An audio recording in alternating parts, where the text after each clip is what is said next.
Hello everybody, my name is Vikas and today we're going to discuss the marking criteria for IELTS listening.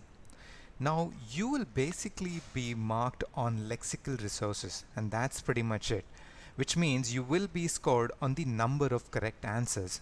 So for every 2 marks your band reduces or increases by zero point 0.5.